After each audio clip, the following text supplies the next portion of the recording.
नमस्कार विद्यार्थी मित्रांनो, आज आपण इतिहासचा 7वा लेसन पाहणार आहोत. कितवा लेसन पाहणार आहोत? 7वा. त्याच्या अगोदर इतिहासचे 6 लेसन आपण पाहिलेले आहेत. सर्व लेसनचे स्वाध्याय सोडवलेले आहेत. त्यानंतर वाचन केलेलं आहे, पाठांतर चालू आहे. तर इतिहासचा अभ्यास जो आहे तो बऱ्यापैकी आपला आता कव्हर झालेला आहे. पहिले जे आपण 6 लेसन पाहिलेले आहेत, इतिहास लेखन पाश्चात्य परंपरा, इतिहास लेखन भारतीय परंपरा, उपयोजित इतिहास, भारतीय कलांचा इतिहास, प्रसार माध्यमाने इतिहास, मनोरंजनाची माध्यमाने इतिहास. तसं आज आपल्याला खेळ आणि इतिहास पाहायचा आहे. काय पाहायचं आहे? खेळ आणि इतिहास. आता या लेसनमध्ये तुम्ही जर पाहिलं तर या लेसनमध्ये आपल्याला कोणकोणते अभ्यास घटक पाहिजे हे माहीत असणं गरजेचं आहे. तत्पूर्वी लेसनला सुरुवात करण्याच्या अगोदर तुम्हा सर्वांचं प्रगतीच्या यूट्यूब चॅनलवरती स्वागत. प्रगती क्लासेसचे सर्व विद्यार्थी, गुरुप्रसाद क्लासेसचे सर्व विद्यार्थी, शिक्षक, पालक सर्वांना माझा नमस्कार. आज आपण खेळ आणि इतिहास हा इतिहासातला 7वा लेसन पाहणार आहोत. एकूण 9 लेसन आहेत. त्यामध्ये 7 लेसन, हा 7वा लेसन आज आपण अभ्यासणार आहोत. यामध्ये कोणकोणते अभ्यास घटक आपण पाहणार आहोत पहा. खेळाचं महत्त्व आपण पाहणार आहोत, हा पहिला अभ्यास घटक आहे. खेळाचे वेगवेगळे प्रकार पाहणार आहोत, हा दुसरा अभ्यास घटक आहे. नंतर खेळाचं आंतरराष्ट्रीयकरण पाहणार आहोत, हा तिसरा अभ्यास घटक आहे. खेळाचं साहित्य आणि खेळणे हा 4था अभ्यास घटक आपण या लेसनमध्ये पाहणार आहोत. त्यानंतर खेळणे आणि इतिहास हा अभ्यास घटक जो आहे तो 5व्या क्रमांकाला आपण पाहणार आहे. खेळ आणि वाङ्मयीन साहित्य आणि त्यावर वेगवेगळे जे चित्रपट निघालेले आहेत तो आपण 6वा अभ्यास घटक पाहणार आहे. आणि त्यानंतर सर्वात शेवटी मग खेळ आणि व्यावसायिक संधी. अशा विविध अभ्यास घटकांचा आपणाला या लेसनमध्ये म्हणजे इतिहासाच्या 7व्या लेसनमध्ये, खेळ आणि इतिहास या लेसनमध्ये अभ्यास करायचा आहे. एक एक आपण पाहणार आहोत, आहे की नाही? म्हणजे एक एक अभ्यास घटक आपणाला शिकत पुढे जायचं आहे. पहिल्यांदा बघा, प्रास्ताविक आपण पाहणार आहोत. काय पाहणार आहोत? पहिल्यांदा प्रास्ताविक पाहणार आहोत. आता खेळ म्हटलं की मनोरंजन आलं, आहे की नाही? खेळाचं महत्त्व हे मनोरंजन म्हणून सुद्धा तितकंच आहे. मनोरंजन आणि त्या मनोरंजनाबरोबर शारीरिक व्यायाम जो आहे तो व्यायाम सुद्धा तितकाच महत्त्वाचा आहे. मनोरंजन आणि शारीरिक व्यायाम यासाठी केली जाणारी कोणतीही कृती जी असते त्या कृतीला खेळ असं म्हणतात. काय म्हणायचं? खेळ. कशाला म्हणायचं खेळ? बघा, शारीरिक व्यायाम आणि मनोरंजन या 2 गोष्टी ज्या आहेत त्या 2 गोष्टी यासाठी एखादी कृती जर केली त्याला तर खेळ म्हणायचं. खेळातून म्हणजे आपल्याला शारीरिक व्यायाम मिळतो आणि मनोरंजनही होतं. खेळाचा इतिहास हा माणसा एवढा जुना इतिहास आहे. म्हणजे माणसाची हिस्ट्री जशी फार प्राचीन आणि पुरातन अशी आहे तसाच खेळाचा इतिहाससुद्धा फार जुना आहे. कारण खेळणे ही माणसाची कसली प्रवृत्ती आहे रे? नैसर्गिक प्रवृत्ती आहे. कसली प्रवृत्ती? नैसर्गिक प्रवृत्ती आहे. लक्षात राहील सर्वांच्या. तर खेळणं ही माणसाची नैसर्गिक प्रवृत्ती आहे. मानवाच्या प्रारंभीच्या काळामध्ये म्हणजे सुरुवातीला मानव अविकसित अवस्थेत असताना विविध विविध प्रकारचे खेळ खेळले जात होते. शिकार हा जसा उदरनिर्वाहाचा मार्ग होता, उदरनिर्वाहाचं साधन होतं. म्हणजे फार पूर्वीच्या काळामध्ये प्राथमिक अवस्थेत प्रारंभीच्या काळामध्ये मानव जंगलात शिकारीसाठी जायचं आणि आपला उदरनिर्वाह करायचं. म्हणजे शिकार हा एक उदरनिर्वाहाचा मार्ग होता. जसा तो उदरनिर्वाहाचा मार्ग होता तसाच शिकार हा म्हणजे खेळ आणि मनोरंजनाचाही एक भाग होता. समजते तुम्हाला? भारतात प्राचीन साहित्यामध्ये आणि महाकाव्यांमध्ये, प्राचीन साहित्य जे आहे ते साहित्य आणि महाकाव्य जे आहे त्या महाकाव्यांमध्ये आणि प्राचीन साहित्यामध्ये आपणाला दूत खेळताना किंवा कुस्ती खेळताना लोक आपण पाहिलेले आहेत, आहे की नाही? कुस्ती आणि दूत पाहिलेले आहेत. दूत म्हणजे कळतं की नाही तुम्हाला? ऐकलं असेल या खेळाबरोबर. किंवा रथाच्या घोड्यांच्या शर्यती, बुद्धिबळ यांचा उल्लेख प्राचीन भारतामध्ये महाकाव्यामध्ये सुद्धा आलेले आहेत बघा. वेगवेगळ्या महाकाव्यांमध्ये हे दूत खेळताना किंवा दूताचा उल्लेख आलेला आहे. नंतर कुस्तीचा उल्लेख आलेला आहे, रथांचा आलेला आहे. नंतर घोड्यांच्या शर्यती यांचा उल्लेख आलेला आहे, बुद्धिबळ आणि या सर्व खेळांचा उल्लेख आपण आलेला पाहिलेला आहे. अशा पद्धतीनं हे विविध खेळ मनोरंजन आणि व्यायामिक शारीरिक व्यायाम म्हणजे व्यायाम आपल्या शरीराला प्राप्त करून देणारे, व्यायामासाठी खेळले जाणारे हे खेळ फार प्राचीन काळापासून ते खेळत आलेले आहेत. आपल्या महाकाव्यामध्ये त्यांचा उल्लेख आपणाला पाहायला मिळतो. अशा पद्धतीचे हे जे खेळ आहेत ते खेळ आपण या लेसनमध्ये त्यांचे प्रकार, ते कसे खेळले जातात, किती प्राचीन आहेत, त्याचा संपूर्ण इतिहास आपण पाहणार आहोत. इथं चित्रामध्ये तुम्ही जर पाहिलं तर एक कुस्ती खेळ दिलेला आहे बघा. 2 मल्ल आहेत, पैलवान म्हणतात आपल्याकडे त्यांना. काय म्हणायचं? पैलवान कुस्ती खेळताना दिसत आहेत, आहे की नाही? कुस्तीच्या फळामध्ये हा कुस्तीचा खेळ जो आहे तो मनोरंजनाचाही आहे आणि शारीरिक व्यायामाचाही आहे, कसरतही आहे. त्यामध्ये फक्त मनोरंजन आहे का? नाही, त्याबरोबर शारीरिक कसरत सुद्धा असते. त्याच्यानंतर तुम्हाला माहीत आहे का मध्ये एक सदर दिलंय पहा, बघितलं तुम्ही? तर हे जे माहीत आहे का सदर दिलेलं आहे त्यामध्ये वडोदरा या ठिकाणी प्रसिद्ध पहिलवान जुम्मादादा आणि माणिकराव. वडोदरा कुठे येतं रे? वडोदरा गुजरातमध्ये येतं. कुठे येतं? गुजरातमध्ये. वडोदरा या ठिकाणी प्रसिद्ध पैलवान होऊन गेले, जे एकाचं नाव आहे जुम्मादादा आणि दुसऱ्याचं नाव आहे माणिकराव. यांची व्यायामशाळा पतियाळा या ठिकाणी क्रीडा विद्यापीठ आहे. गुजरातमध्ये स्वर्णिम गुजरात स्पोर्ट्स विद्यापीठ आहे. गांधीनगर, कोल्हापूर, तसेच खानबाग, मोतीबाग तालीम, अमरावती येथील हनुमान व्यायाम प्रसारक मंडळ, पुण्यातील बालेवाडी आणि शिवछत्रपती क्रीडा संकुल कुस्ती आणि इतर खेळांच्या प्रशिक्षणासाठी प्रसिद्ध आहे.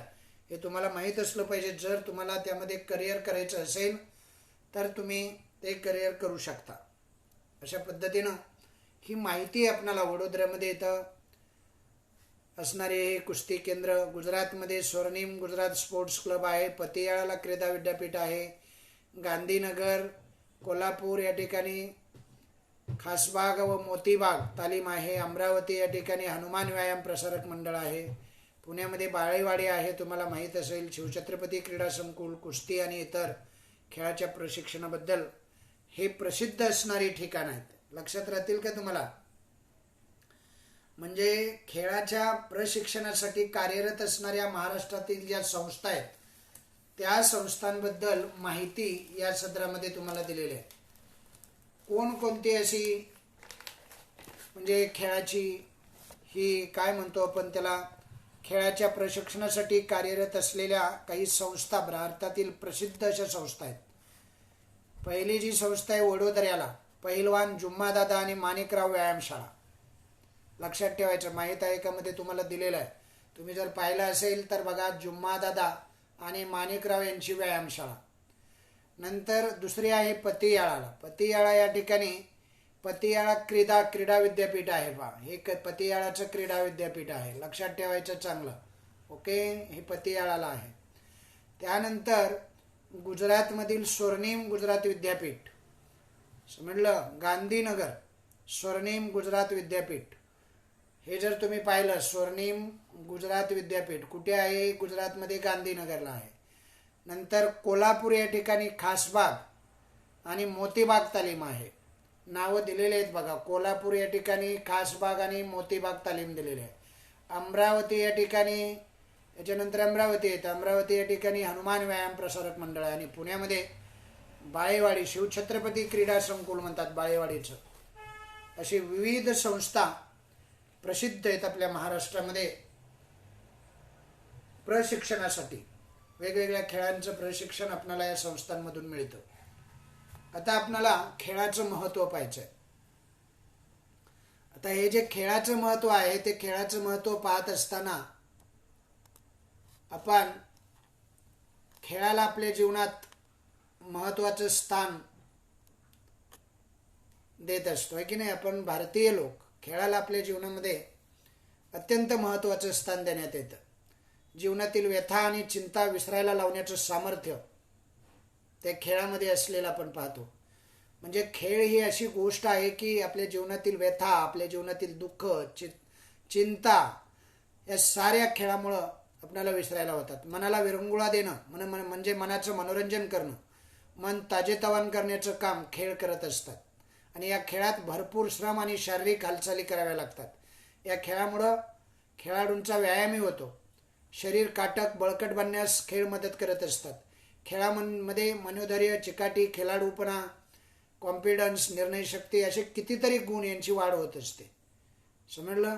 आणि खेळामध्ये सर्वात महत्त्वाचं म्हणजे सांघिक खेळ खेळल्यामुळं आपापसामध्ये सहकार्य जे आहे त्या सहकार्याची भावना जी आहे ती वाढीस लागते आणि नेतृत्व गुणांचा विकास होतो. नेतृत्व गुण असेच येत नसतात, पुस्तकातून शिकून येत नसतात.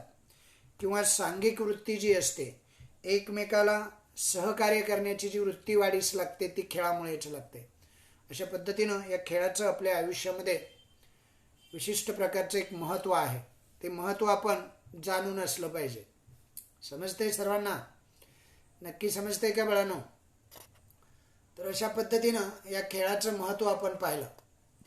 आता पुढे आपणाला पुढचं पेज बघा, 46 पेजवरती आपण खेळाचं महत्त्व पाहिलं. नंतर वेगवेगळ्या ठिकाणीची प्रशिक्षण संस्था कार्यरत ज्या आहेत भारतामध्ये त्या पाहिल्या. खेळ कशासाठी असतो ते पाहिलं. नंतर खेळाचे काही नियम पाहिले. खेळ आणि ग्रीक लोक. आता माहीत आहे का तुम्हाला मध्ये दुसरं एक सदर दिलेलं आहे. इकडे बघताय तुम्ही, 46 पेजवरतीच आहे. माहीत आहे का तुम्हाला असं म्हटलेलं आहे. बघितलं तर यामध्ये बघा काय माहिती दिलेली आहे. खेळ आणि ग्रीक लोक यांचं नातं हे फार प्राचीन आहे.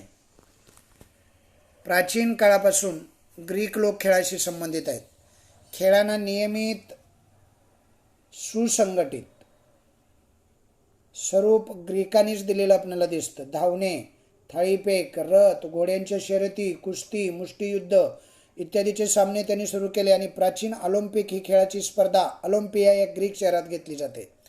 आज सुद्धा ही ऑलिम्पिक स्पर्धा जी आहे, प्राचीन ऑलिम्पिक ही खेळाची स्पर्धा ऑलिम्पिया ग्रीक शहरात घेतली जात असे.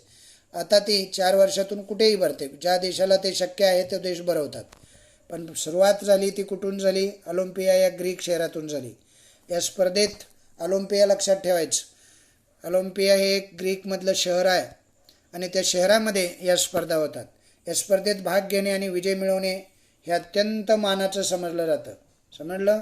फार मान प्रतिष्ठेचं हे समजलं जातं. या खेळामध्ये खेळणं, आपापल्या देशाचे संघ उतरवणं हे अत्यंत प्रतिष्ठेचं समजण्यात येतं. अशा पद्धतीनं आपण खेळांचं महत्त्व, ऑलिम्पियाची सुरुवात, वेगवेगळी भारतातील प्रशिक्षण केंद्र आणि खेळ जो असतो तो खेळ आपल्या आयुष्यात कशासाठी आवश्यक असतो, खेळाचं जे महत्त्व आहे ते खेळाचं महत्त्व आपण पाहिलं. मनोरंजनासाठी, शारीरिक व्यायामासाठी हा खेळ खेळला जातो. मनोरंजनासाठी आणि शारीरिक व्यायामासाठी केली जाणारी कोणतीही कृती म्हणजेच खेळ असतं. खेळ ही माणसाची नैसर्गिक प्रवृत्ती आहे. शिकारी अवस्थेत माणसाचा शिकार करणे हा उदरभरणाखेरीज खेळ आणि मनोरंजनाचा एक भाग असायचा. प्राचीन महाकाव्यातही द्यूत, कुस्ती, रथांच्या घोड्याच्या शर्यती, बुद्धिबळ यांचा उल्लेख आपल्याला आढळतो. नंतर आपण माहीत आहे का तुम्हाला मध्ये ऑलिम्पिकचा हा जो कॉलम पाहिला यामध्ये तुम्हाला काय काय सांगितलेलं आहे बघा. प्राचीन ग्रीक नगरांमध्ये ऑलिम्पिया या नगरात एक 4 वर्षांनी खेळल्या जाणाऱ्या स्पर्धा ऑलिम्पिक स्पर्धा म्हणून ओळखल्या जातात. ग्रीकांनी धावणे, थाळीफेक, रथ, घोड्यांच्या शर्यती, कुस्ती, मुष्टियुद्ध हे सामने सुरू केलेले आहेत ऑलिम्पियानमधून. एकमेकात अडकवलेली 5 वर्तुळे तुम्ही बघितलं. इकडे जर तुम्ही बघितलं तर इथे बघा एकमेकात अडकवलेली ही 5 वर्तुळे आहेत ना, ही 5 वर्तुळे काय आहेत रे? ते ऑलिम्पिक स्पर्धेचं बोधचिन्ह आहे. काय आहे हे लक्षात राहील का बाळांनो? बोध चिन्ह लक्षात राहील. कशाचं रे? हे बोधचिन्ह आहे ऑलिम्पिक स्पर्धेचं. कशाचं? ऑलिम्पिक स्पर्धेचं. काय बोधचिन्ह आहे रे? यामध्ये काय केलेलं असतं? एकमेकात अडकवलेली वेगवेगळ्या कलरची वेगवेगळ्या रंगाची 5 वर्तुळं हे बोधचिन्ह आहे ऑलिम्पिक स्पर्धेचं. आणि त्यातून काय काय व्यथित केलं जातं माहिती आहे? म्हणजे काय सांगितलं जातं माहिती आहे का तुम्हाला? तर यामधून आपणाला काय सांगितलं जातं रे? यामधून आपणाला काय शिकवलं जातं? ही 5 वर्तुळं आपणाला काय सांगतात? सांगा बघू. तुम्हाला माहिती आहे का त्याच्याबद्दल? तर ही जी 5 वर्तुळं आहेत ती 5 वर्तुळं आपणाला मैत्री, ईर्ष्या, नंतर विजिगीषू वृत्ती, शांतता यांचा संदेश जगाला देत असतात. असं हे बोधचिन्ह आहे ऑलिम्पिक खेळाचं. नंतर ऑलिम्पिक स्पर्धा ही ग्रीकांनी जगाला दिलेली एक देणगी आहे असं म्हणायला सुद्धा वाव आहे. म्हणजे ही एक देणगीच आहे. आजही त्या स्पर्धा भरतात. मोठ्या स्पर्धा, जगातल्या सर्वात मोठ्या स्पर्धा ऑलिम्पिक स्पर्धा म्हणून ओळखल्या जातात. आता त्यानंतर आपणाला पुढच्या पेजवरती गेलं पाहिजे. पुढचं जे पेज आहे 47 पेज, त्या पेजवरती बघा खेळांचे वेगवेगळे प्रकार दिलेले आहेत. काय दिलेले आहेत? खेळांचे वेगवेगळे प्रकार दिसत आहेत तुम्हाला. खेळांचे वेगवेगळे प्रकार. खेळांचे बैठे आणि मैदानी असे 2 वेगवेगळे प्रकार आहेत. कोणकोणते? एक खेळाचा प्रकार आहे बैठे खेळ आणि दुसरा खेळाचा प्रकार आहे तो म्हणजे मैदानी खेळ. असा हा 1 आणि 2 हे खेळाचे काय आहेत? 2 प्रकार आहेत. मैदानी खेळ आणि बैठे खेळ. आता बैठे खेळ कशाला म्हणतात बघा. बैठे म्हणजे बसून खेळायचे खेळ. बैठे म्हणजे कसले? बसून खेळायचे खेळ. बुद्धिबळ आहेत, पत्ते आहेत, सोंगटे आहे, कॅरम, काचकवड्या. काचकवड्या पाहिजेत ना आपण? बांगड्याच्या काचा घेऊन त्या काचकवड्या खेळत असतो. खेळलाय ना कधी? हे खेळ कोटेही बसून खेळता येतात. सागर गोटे हाही बैठा खेळ आहे बरं का. हा बैठा खेळ आहे. प्रामुख्यानं मुली खेळतात हा. भातुकली माहीत असेल तुम्हाला की नाही? हा लटका खेळ असतो. भातुकलीचा जो खेळ असतो, उगीचं प्रपंच, संसार सट म्हणतात, ती भांडी वगैरे तुम्ही लहानपणी खेळायला असेल आहे की नाही? लहान मुलींचं समजला गेला असला तरी त्यात घरातील सर्वजण सामील होऊ शकत. विशेषतः बाहुलू बाहुलींचे जे लग्न आहे, बाहुला बाहुलींचे, ते लग्न हा एक कौटुंबिक आनंदाचा सोहळा त्या भातुकलीच्या खेळामध्ये आपण लहानपणी पाहायचो आहे की नाही? असा हा बैठा खेळ असतो. कसला खेळ असतो? बैठा. इथं एका खेळाचं चित्र दिलेलं आहे बघा. बुद्धिबळाचा हा खेळ आहे. समजलं? तुम्ही पाहिला हा बुद्धिबळाचा खेळ? हा जो खेळ आहे ना याला बुद्धिबळाचा खेळ असं म्हणतात. काय म्हणायचं? बुद्धिबळ. त्यानंतर आपण पाहणार आहोत ते म्हणजे मैदानी खेळ. कोणते खेळ? मैदानी खेळ. लक्षात राहील सर्वांच्या. बैठे खेळ झाल्यानंतर बैठे खेळ आपण बघितले. कोणकोणते म्हटलं की लगेच तुम्हाला सांगता आलं पाहिजे. बैठे खेळाचे प्रकार. पहिला बैठे खेळ आणि मैदानी खेळ. नंतर मैदानीमध्ये देशी खेळ आणि विदेशी खेळ असे 2 प्रकार आहेत. ओके. मग तुम्हाला बैठे खेळ जे आहेत ते खेळ सांगता आले. पत्ते खेळणं, सारीपाट खेळणं, सागरगोट्या खेळणं, बुद्धिबळ खेळणं, काचकवड्या खेळणं, हे सारे बैठे खेळ आहेत. आता आपण पाहणार आहे ते म्हणजे मैदानी खेळ. कोणते खेळ पाहणार आहे? मैदानी खेळ. आता या खेळामध्ये, मैदानी खेळामध्ये देशी आणि विदेशी खेळ, हा देशी खेळाचा एक प्रकार आहे आणि विदेशी खेळाचा दुसरा. असे खेळामध्ये देशी खेळ जे आहेत ते देशी खेळामध्ये कोण कोण येतं बघा. एक येते लंगडी, नंतर कबड्डी, नंतर आट्यापाट्या, नंतर खो खो. हे कसले खेळ आहेत रे? देशी. म्हणजे मैदानी खेळामध्ये देशी खेळांचा हा प्रकार आहे. लक्षात राहील. मैदानी खेळामध्ये देशी आणि विदेशी असे 2 प्रकार आहेत. हे खेळ प्रत्यक्ष मैदानावर खेळले जातात. आता विदेशी खेळ कोणकोणते आहेत? क्रिकेट आहे, हॉकी आहे, माहीत आहे ना तुम्हाला? हे सारे विदेशी खेळ आहेत. समजते का सर्वांना? नक्की समजते का? चला पुढे बघा. इथे एक चित्र दाखवलेलं आहे. बघितलं तुम्ही? हे चित्र आहे कबड्डीचं चित्र. कुठलं चित्र आहे हे? कबड्डीचं चित्र. या चित्रामध्ये बघा हे कबड्डीचं चित्र आहे. या कबड्डीचा खेळ पाहिला असेल किंवा तुम्ही खेळतही असाल शाळेमध्ये. आता कबड्डीचा बऱ्यापैकी खेळ हा क्रिकेटच्या पाठोपाठ आता प्रसिद्ध झाला आहे की नाही? आणि आपल्याला तो आवडू लागला आहे. आपण आवडीनं आता पाहू लागलेलो आहे. मुलामुलींमध्ये गोट्या खेळल्या जातात, लगोरी खेळली जाते, विटीदांडू खेळला जातो, भिंगऱ्या खेळल्या जातात, बोरे खेळले जातात, फुगडी खेळली जाते, झिम्मा, लंगडी असे अनेक लोकप्रिय खेळ आहेत. आता या मैदानी देशी खेळामध्ये हा कबड्डी खेळ येतो, आट्यापाट्या खेळ येतो. पाहिला तुम्ही हा कबड्डी खेळ खेळला आहे कधी? तर अशा पद्धतीनं मैदानी खेळामध्ये किती प्रकार आहेत? 2 प्रकार आहेत. एक आहे देशी खेळ आणि दुसरा आहे, सांगा बघू, विदेशी खेळ. समजलं? तर आता इकडे खेळाचं चित्र दिलेलं आहे बघा, लंगडी म्हटलेलं आहे ना. बघितले तुम्ही, लंगडी खेळलाही असेल कदाचित तुम्ही. हा जो खेळ आहे ना इकडे वरती दिलेला, हा खास करून मुली खेळतात. असं काही शिक्का मारला नाही मुलींनीच खेळायला पाहिजे, पण मुलींच्यामध्ये हा प्रसिद्ध आणि आवडीचा लोकप्रिय असणारा हा खेळ आहे, लंगडीचा खेळ. आटापाट्या, लंगडी, फुगडी, नंतर खो खो, क्रिकेट, हे सारे मैदानी खेळ आहेत. समजलं? मैदानी खेळाची 2 उदाहरणं दिलेली आहेत. त्याच्यानंतर बघा, माहीत आहे का तुम्हाला दिलेलं आहे. बघितलं तुम्ही, लंगडीनंतर एक सदर दिलेलं आहे, माहीत आहे का तुम्हाला. समजलं? म्हणजे तुम्हाला माहीत असलं पाहिजे अशी अपेक्षा असते बरं का या सदरामध्ये. हे थोडंसं जनरल नॉलेज म्हणून दिलेलं असतं. हे नॉलेज तुम्हाला माहीत असणं फार गरजेचं असतं. ओके. तर बघा, माहीत आहे का तुम्हाला मध्ये झाशीची राणी लक्ष्मीबाई यांची दिनचर्या इथं दिलेली आहे. आता त्या दिनचर्येमध्ये काय दिले बघा, बाईसाहेबास म्हणजे कुणाला रे, राणी लक्ष्मीबाईस शरीराचा शोक फार होता. समजलं?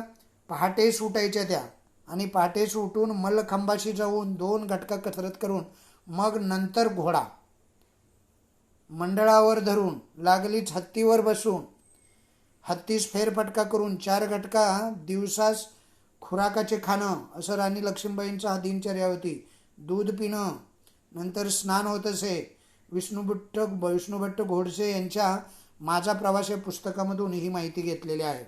अशा पद्धतीनं झाशीची राणी लक्ष्मीबाई यांची दिनचर्या आपणाला माहीत असली पाहिजे. आणि म्हणून त्या एवढ्या धडधाकट होत्या. माहीत असेल इतिहासामध्ये तुम्हाला, इंग्रजांनी त्यांचा पाठलाग केला. मेरी झाशी नाही दुंगे अशी कडाडली, पुत्रपाठीशी ढाल छाटीशी, असं वर्णन जिचं केलं जातं त्या लक्ष्मीबाई, राणी लक्ष्मीबाई, झाशीची राणी म्हणतात त्यांना. ओके. हे सारे खेळ जे आतापर्यंत आपण पाहिले ते देशी खेळ होते. म्हणजे मैदानी खेळामध्ये हे देशी खेळ आहेत. आता आपल्याला विदेशी खेळाकडे वळायचं आहे. कोणते खेळ? विदेशी खेळ. कोणकोणते विदेशी खेळ आहेत बघा. विदेशी खेळात एक येतं बॅडमिंटन, नंतर टेबल टेनिस, हॉकी ही विदेशी खेळामधला, क्रिकेट, फुटबॉल, गोल्फ, पोलो हे विदेशी खेळामध्ये येतात. मैदानी पण विदेशी. मैदानीमध्ये 2 प्रकार आहेत, एक देशी आणि विदेशी. आता हा जो मैदानी खेळातला विदेशी प्रकार आहे त्यामध्ये काय काय येते बघा. 1 badminton, 2 table tennis, 3 hockey, 4 cricket, 5 football, 6 golf, 7 polo, या सर्वांचा विदेशी खेळामध्ये समावेश होत असतो. समजलं का सर्वांना? नंतर मैदानी खेळामध्ये धावण्याच्या शर्यती जगभर लोकप्रिय असलेल्या आपण पाहतो.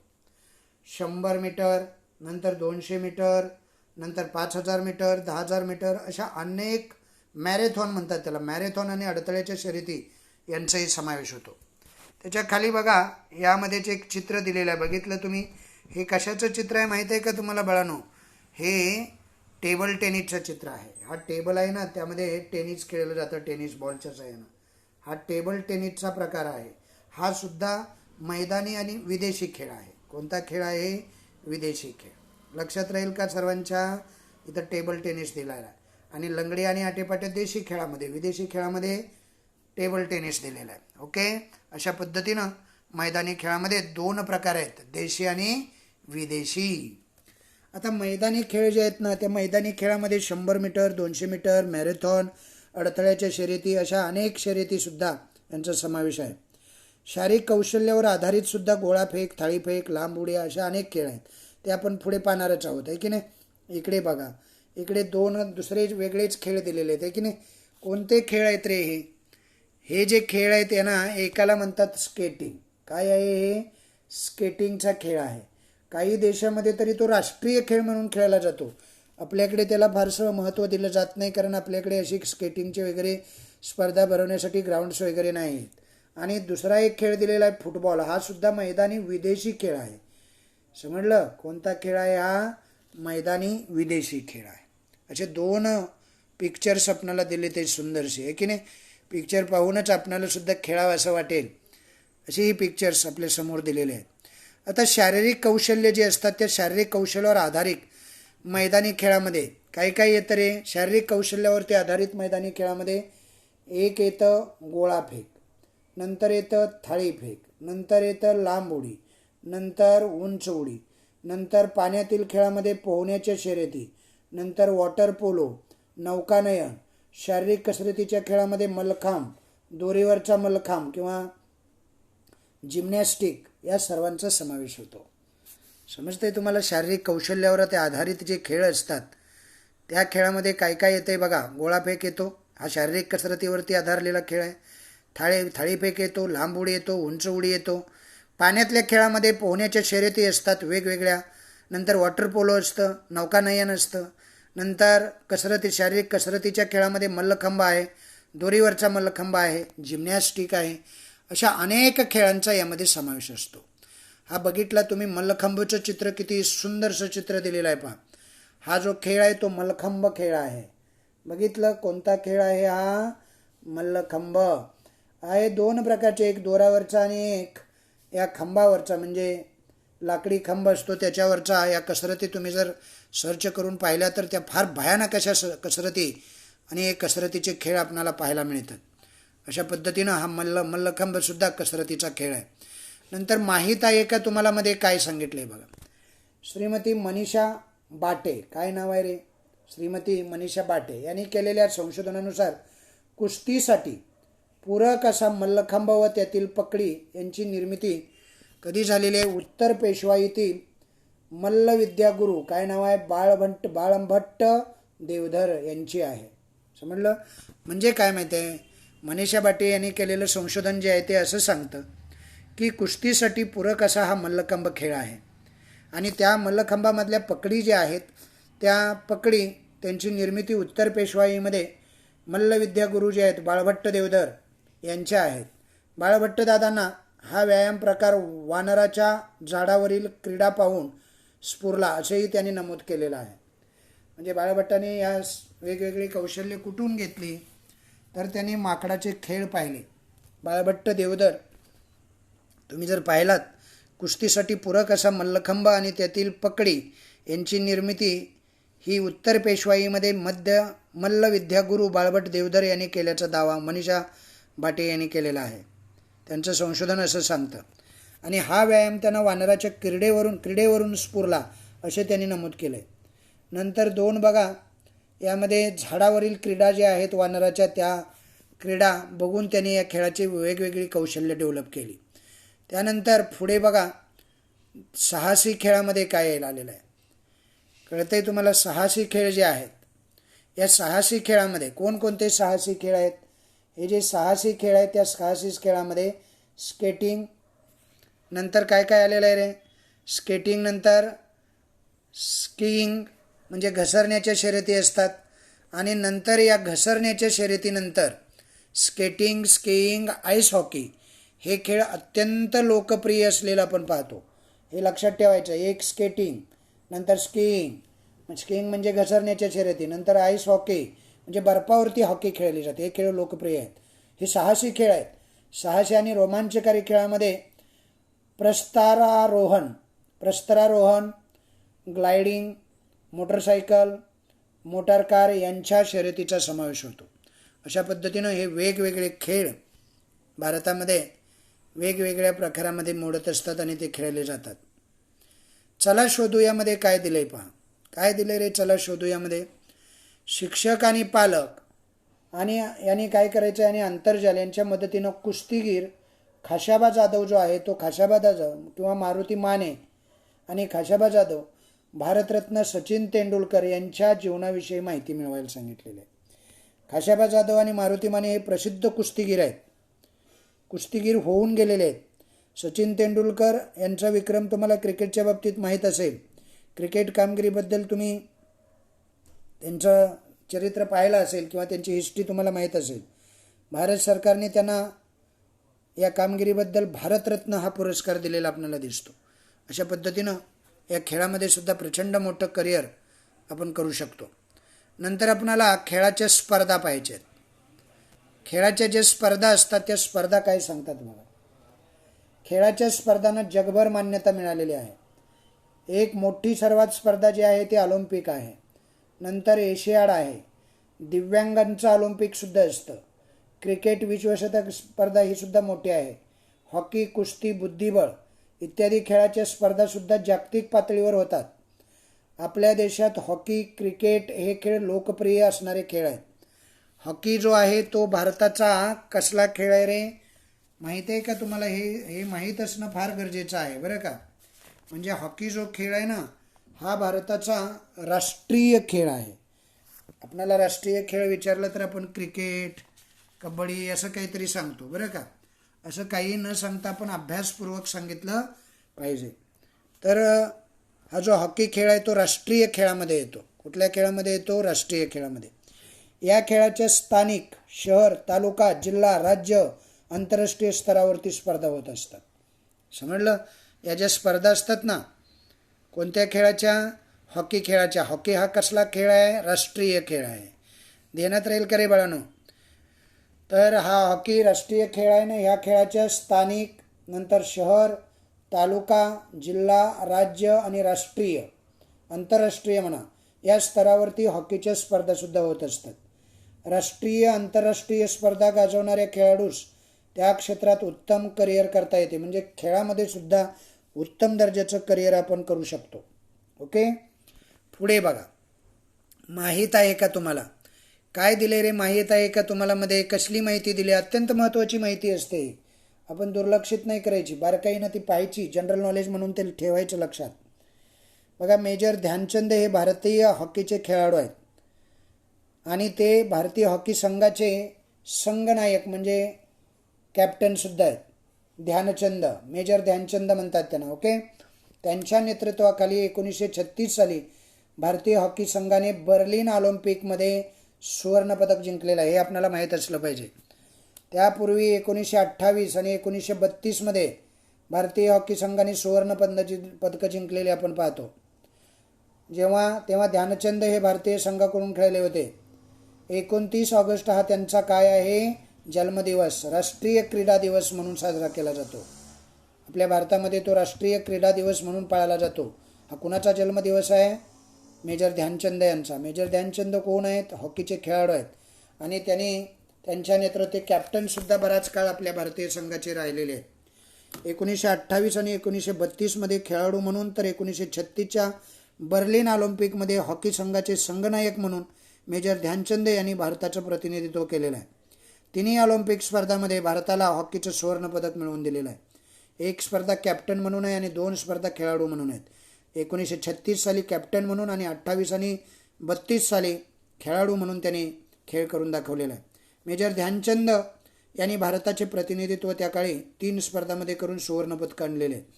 तिन्ही ऑलिम्पिक स्पर्धामध्ये भारताला हॉकीची सुवर्णपदकं मिळवून देण्यात त्यांचा मोलाचा वाटा आहे आणि म्हणून त्यांनी आपल्या कारकिर्दीमध्ये 400च्या वर गोल केलेले आपण पाहतो. हॉकीचे जादूगर म्हणून त्यांना ओळखलं जातं. ध्यानचंद यांचा 29 ऑगस्ट हा जन्मदिवस भारतात राष्ट्रीय क्रीडा दिवस म्हणून पाळला जातो आणि त्यांना 1956 पद्मभूषण, हे लक्षात ठेवा, त्यांना हॉकीचं जादूगारही म्हणतात आणि 1956 हॉकीतील कामगिरीबद्दल त्यांना पद्मभूषण देऊन विभूषित करण्यात आलेला आहे. असे हे हॉकीचे जादूगर समजले जाणारे मेजर ध्यानचंद भारतीय खेळामध्ये किंवा खेळाच्या इतिहासामध्ये त्यांनी अत्यंत मोलाची कामगिरी केलेली आपल्याला दिसते. अशा पद्धतीनं भारताचा जो खेळाचा इतिहास आहे ते खेळाच्या इतिहासाबद्दल आपण पाहिलं. अभ्यास घटक खेळाचं महत्त्व पाहिलं, खेळाचे प्रकार पाहिले आणि आता आपणाला खेळाच्या आंतरराष्ट्रीयकरणाकडे, तिसरा जो अभ्यास घटक होता त्याकडे वळायचा आहे. आता आपण पाहणार आहोत खेळाचे राष्ट्रीयकरण. काय पाहणार आहोत? खेळाचे राष्ट्रीयकरण. लक्षात राहील का सर्वांच्या बाळांनो? तर हे राष्ट्रीयकरण पाहण्याच्या अगोदर आज आपण हे लेक्चर इथंच थांबूया, म्हणजे तुम्हाला थोडासा अभ्यास करायला वेळ मिळेल.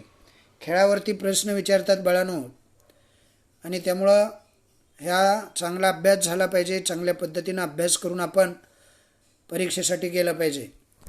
मग आता तुम्ही पुन्हा एकदा पेज नंबर 46, 47 आणि 48 पूर्ण वाचून काढायचं. जेवढा शिकवलेला भाग आहे त्यावर विचारलेले प्रश्न बघायचे, एकदा दोनदा वाचायचं, साऱ्या गोष्टी समजून घ्यायच्या. ज्या गोष्टी नॉलेजसाठी ठेवायचे आहेत, नॉलेज म्हणून त्या व्यवस्थित करून ठेवायचे. पुढच्या लेक्चरला आपण काय पाहूया? खेळाचं आंतरराष्ट्रीयकरण, खेळणी आणि साहित्य, खेळणी आणि इतिहास, खेळ आणि वाङ्मय आणि चित्रपट, खेळ आणि व्यावसायिक संधी, असे 2-4 घटक राहतील. ते आपण पुढच्या लेक्चरला पाहूया. ओके, छोटे छोटे घटक आहेत, नंतरच्या लेक्चरला होऊन जातील. आज आपण इथंच थांबूया. धन्यवाद.